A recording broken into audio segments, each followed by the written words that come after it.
Makikita sa video na ito ang paghabol ng team dahil ito ay sinita sa kadahilan ng may lola nitong dalawang bata at isang adult na babae, at sa halip na huminto ito ay nakipaghabulan pa sa team ng MMDA.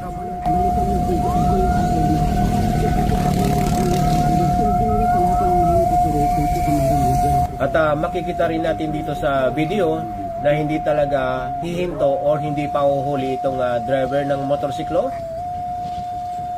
At ito ay may balak pa nga mag-U-turn. At ito nakapag-U-turn na yung motorsiklo at hinabol pa rin ang team ng MMDA. At makikita dito sa video ang pag-iwan ng driver sa kanyang pasahero.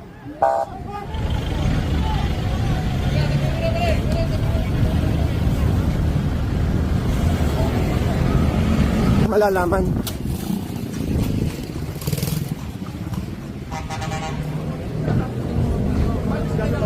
Bata, hindi ba inisip yun?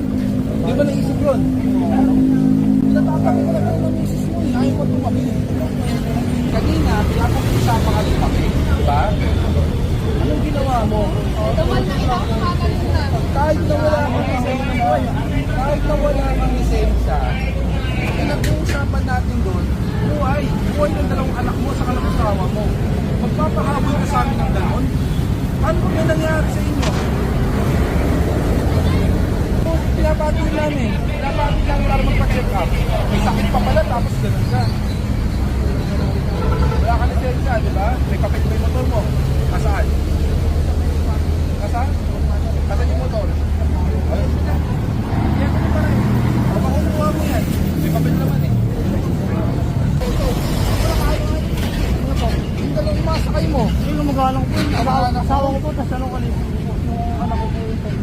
Paano pag nakuha namin na meron na nagsalita na hindi ka kaano-ano? Hindi sir, kung nyo ako sir. Anak ko po talaga yun sir. Sige, i-review natin yung review natin.